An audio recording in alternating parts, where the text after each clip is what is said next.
At my mom's funeral, my mother-in-law showed up with a smirk. She said, "This house will go to my son. Maybe I should pick a room now." I told her actually, I'm the one getting this house. She argued, but doesn't a wife's stuff belong to her husband? So technically, this house is my son's, right? I sighed. She chirped, "Let's be friends now." I wasn't sure. "What do you mean?" She said, "I'll take over this room." I asked, "Are we living together then?" She said confidently, "Yes, that's the plan. This house is too good to be empty." I was still mourning, but my mother-in-law acted like nothing was wrong. "Why bring this up now? Can't you see I'm sad? This house is full of memories. It was built by my dad and cherished by my mom. I don't want my mother-in-law here, and my husband is letting it happen." To protect my beloved home, I took action before we moved in. I'm 42, work in an office, and thought I'd miss my chance at marriage. Then I met Michael, 4 years younger, through a friend, and we tied the knot. He's caring and values my input. "Where shall we honeymoon? You mentioned Europe, right?" I asked, "But you said you liked the Maldives." "Let's go there," he suggested. "My mom needs to stay with us. Dad's not well, and she's struggling alone," he explained. "I get it, but didn't we agree not to live with parents?" "You're right. I'll talk to her." My husband always indulges my wishes, which sometimes makes me feel guilty. Finding a good partner is a blessing, but there's a lingering sadness. My dad passed away 3 years before I got married, so I couldn't share my wedding with him. He was a strict boss at a small business, and I looked up to him. Despite the company's size, he earned well, and we had a decent home where we held his funeral. Working in an office made me appreciate my dad even more. Then, 2 years after our wedding, my mom also passed away.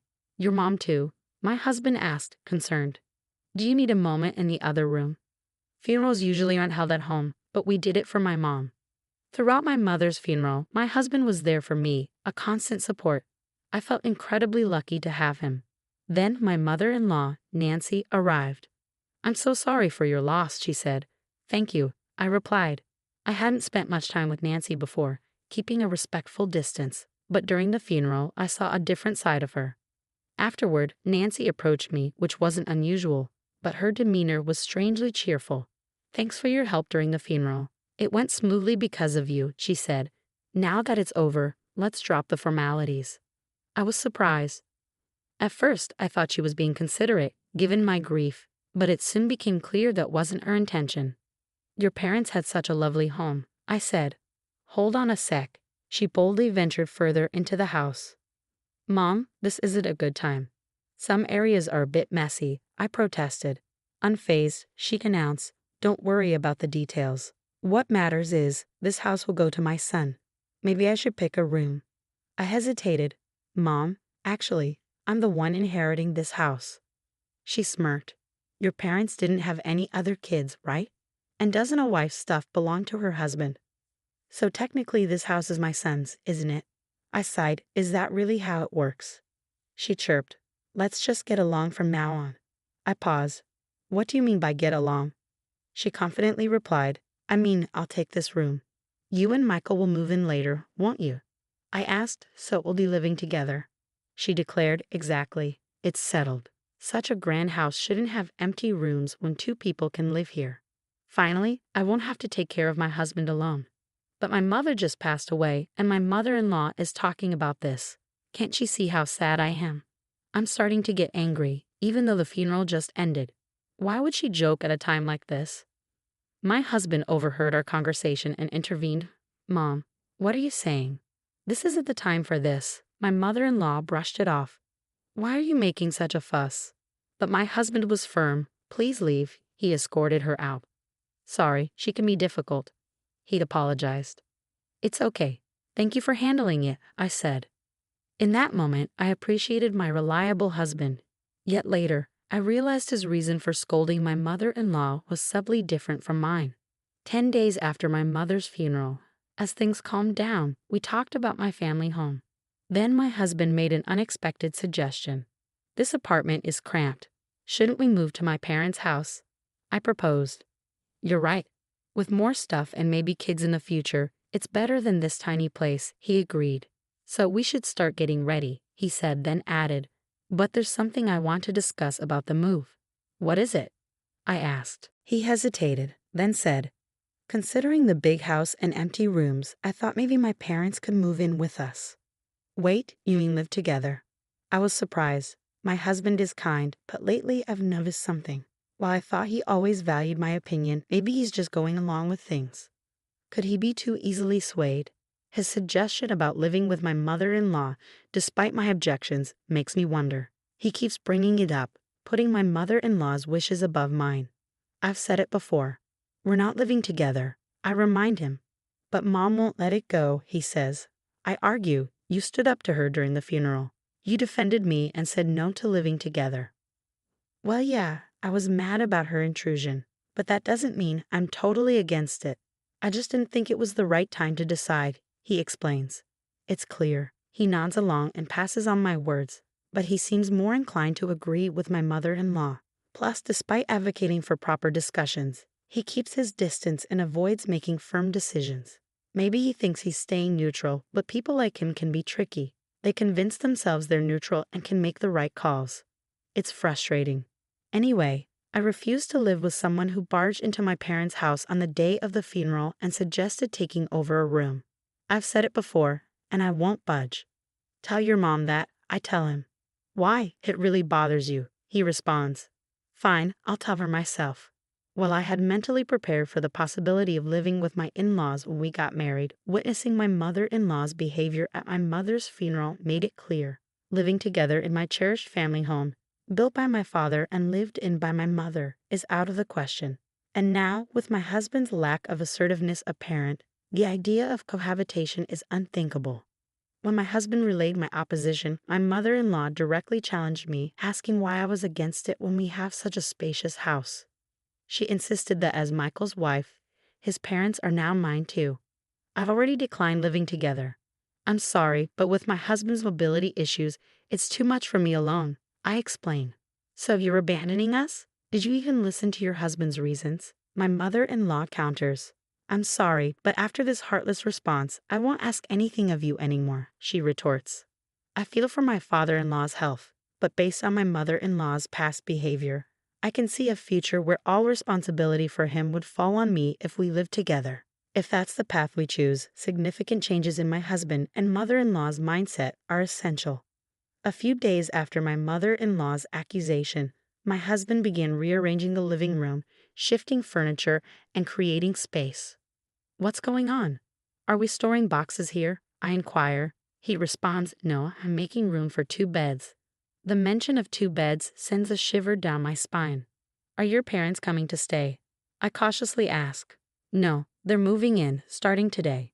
This is truly the worst, he admits. Despite my objections to living together, my husband and mother-in-law have decided on it. She said she wouldn't rely on me anymore, yet she's turning to you instead. Why? I ask.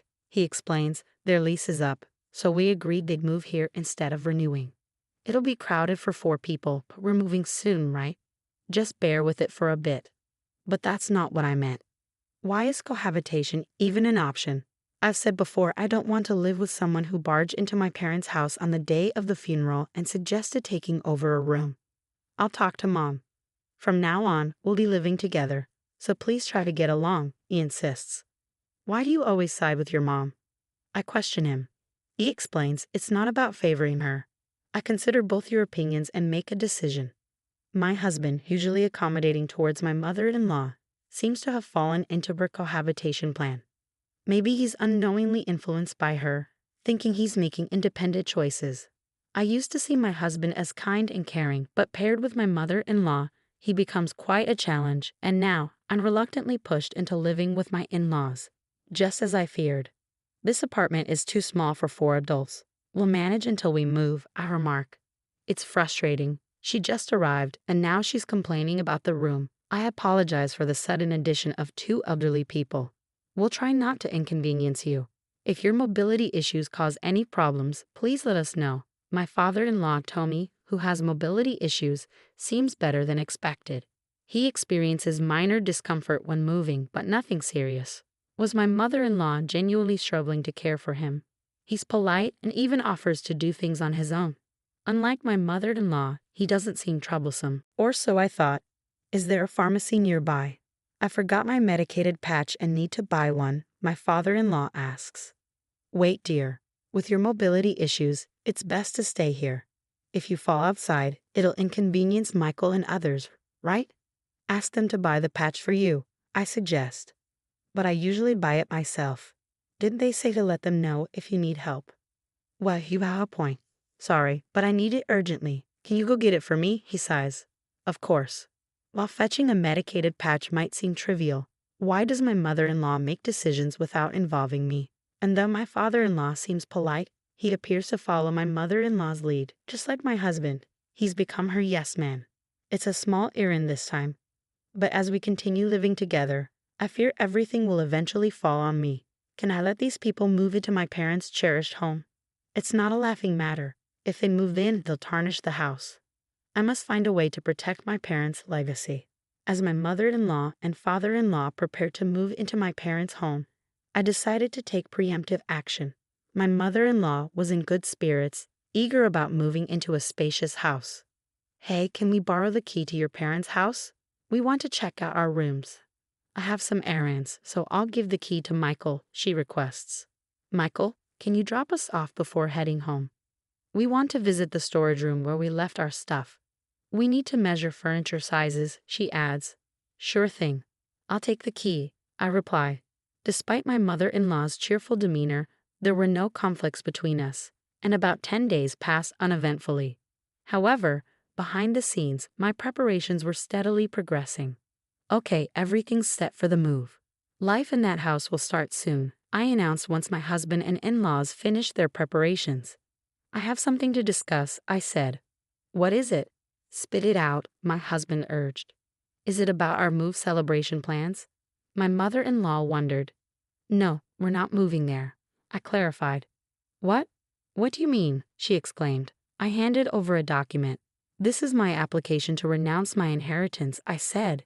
Renounce your inheritance? That's a joke, right? My husband protested.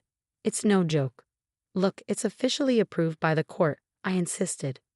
That house means a lot to me. I couldn't bear to see you living there, so I've decided to let it go, keeping it as a cherished memory in my heart, I explained.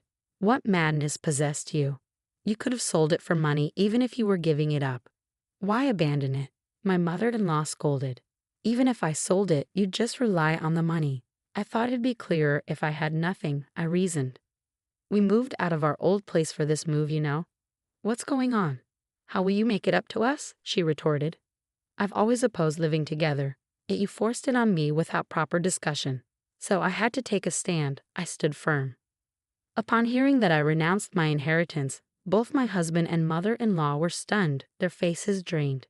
They were speechless, their energy depleted. My father-in-law looked puzzled as he watched them. But I'm not backing down, Michael. I pressed on. I've been considering divorce. What do you think? Divorce? My husband stumbled over the word. Michael, you should divorce this absurd wife immediately, my mother-in-law chimed in. I had expected her immediate call for divorce. What I wanted to know was whether my husband could make his own decision at this crucial moment. If he yielded to my mother-in-law now, our future together would be even more challenging. Even being suddenly asked about divorce is troubling, Mom, my husband muttered. His response was pending, but my determination to go through with the divorce had solidified. Fine, divorce is the only option, my mother-in-law snapped. Michael, it's unavoidable. Your mom is adamant, my father-in-law intervened. Well, it seems you also want a divorce, and maybe that's for the best. Even in significant decisions, my husband and father-in-law remained yes-men to my mother-in-law. And now my husband's words made it seem like he was changing his mind for my sake. Very well, I declared. Let's proceed with the divorce. I'll move out with just the essentials. I spent the night at a budget hotel. The next day, I had urgent matters to attend to, so I took a half-day off work and went back to the courthouse. A few days later, my mother-in-law called me. What's this about the house becoming yours? She demanded. Why the sudden concern? Did you learn about it during the estate division process? I asked. Yes, that house is rightfully mine. You forged documents and deceived us, she accused. Why would I forge court documents? Those are genuine, I replied. Then why is the house going to you when you were supposed to renounce the inheritance? She pressed. After that, I withdrew the renunciation application. Renouncing an inheritance is complex. Once filed, it takes about a month to be accepted, during which it can be withdrawn. The documents I showed were from the application stage, not acceptance. I made you believe I had given up the house and mentioned divorce to see your reactions and plan my next steps. I hoped Michael would oppose divorce. But your mindset didn't change, I explained. So the house really becomes yours? Since it was acquired before the divorce, it's subject to property division, right? She inquired. In such cases, you two would split the proceeds from selling it. She tried to assert her claim. But I had prepared for this. If it were jointly acquired, it'd be shared property. But it's inherited, so it's exempt from division. Unfortunately, specific assets like this aren't eligible for division. I reiterated. Did you consult a lawyer when you found out the house would be mine? She asked. If Michael had paid off the house loan or covered renovation costs, those expenses might have been considered, but I assumed that didn't happen. I replied. What about the money Michael would get through property division? She pressed. We've only been married a short time, so there's not much. Maybe just the car, though it still has a loan on it. I explained. You're selfishly claiming the inheritance, aren't you, heartless? She accused. I'm protecting my parents' memories. I don't want people like you in their home. If you have further complaints, consult a lawyer, I responded firmly. After the call, divorce proceedings went smoothly. Presumably, she urged my husband to divorce me promptly. Regardless, the divorce was finalized, and I no longer had to deal with my in-laws. I felt relieved, as if I'd safeguarded my father's home. After I moved out, my former in-laws stayed in the apartment my ex-husband and I used to share. It wasn't spacious, so even with one less person, it must have felt cramped. They explored other housing options, but faced challenges due to their age.